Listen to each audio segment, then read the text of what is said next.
What's up, everybody? BKI, Nick Leival, and Ryan Greenspan here. After our first weekend, well, only weekend of practice, coming to you live, talking about how our practices went and how we're seeing the field. Ryan, what do you have to say about that? Yeah, thanks for having me. It's been a long time since I've done one of these things, and a couple things that I do want to point out about this, just getting into a side note is, man, these long weekend practices are painful. I agree.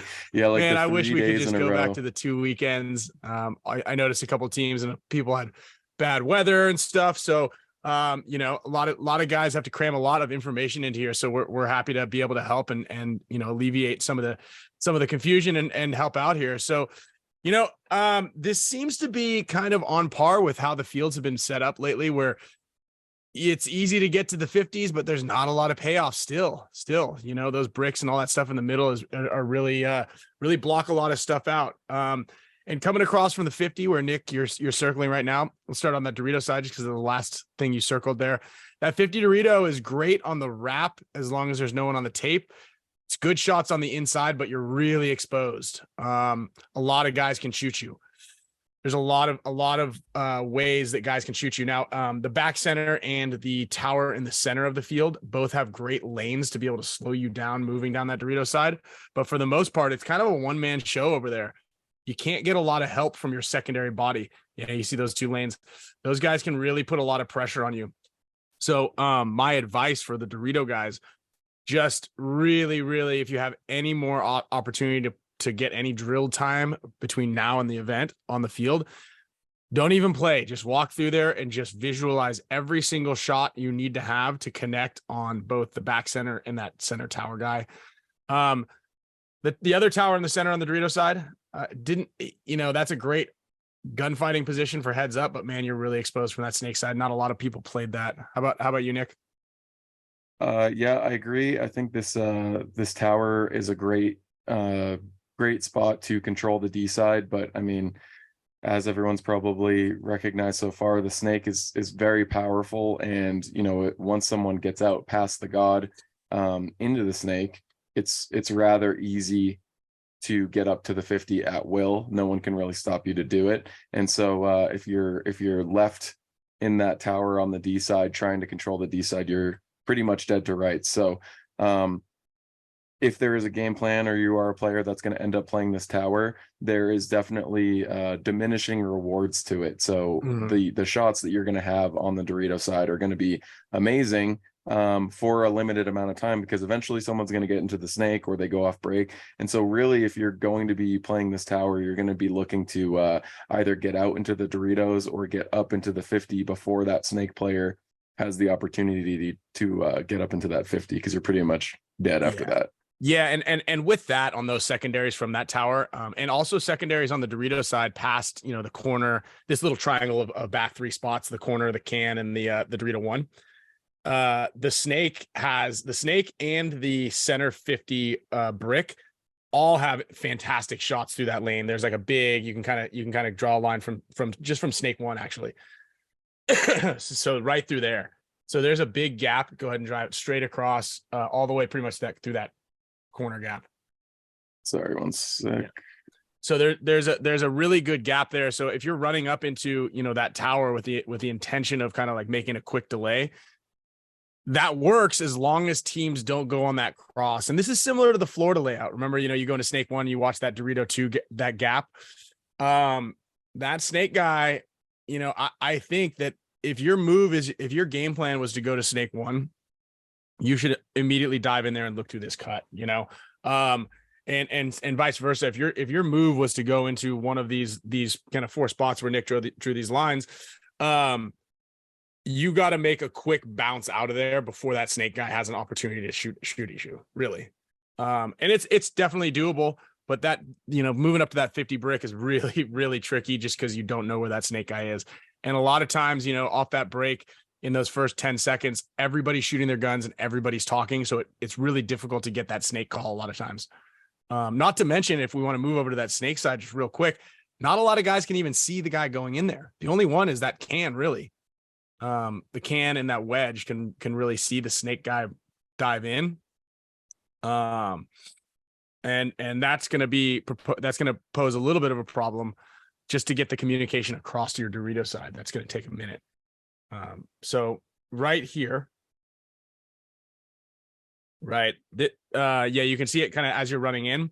If you back up a couple of steps there, Nick, guys, and we've done a lot of BKI drills about, you know, shooting from the blind zones and whatnot. There's a great shot on the snake from the blind zone, just about 2 steps left of here, Nick. Sorry, my my It's right. left and right are tough on this Okay. one. Oh, we're inverted. We're flying jets. Oh yeah. So right about here, actually even steps more towards the box. I don't know if you can. Another big step in. There we go. Oh, almost right. Almost there. This is a little tricky. So right about here and just a little bit inside, you know, about this zone, you can see the landing zone to the snake. And as you kind of just inch in, there's a really, really tight spot right about there where you're blocked out from the back center. And if you just see straight up along those lines, just to the right of those pins, you can see the landing zone to the snake. And this is a really good, powerful spot to shoot off the break. There it is. You're a little exposed to the guy running and shooting to this can, as you can see, but it's a tricky shot for him too, because he has to get in there quick.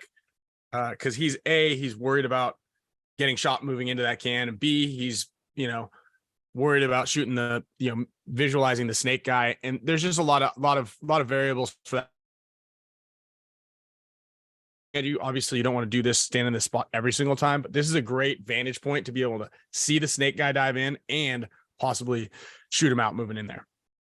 Yeah, absolutely. I mean, I think just in general, that is going to be the story of this field, is seeing or shooting the snake player going into the snake off the break. As Ryan's saying, you know, there's not really many spots to even see the player go in. So like, this is a shot that you're standing in a blind zone to shoot it, but it's more important even just to know that that player went in.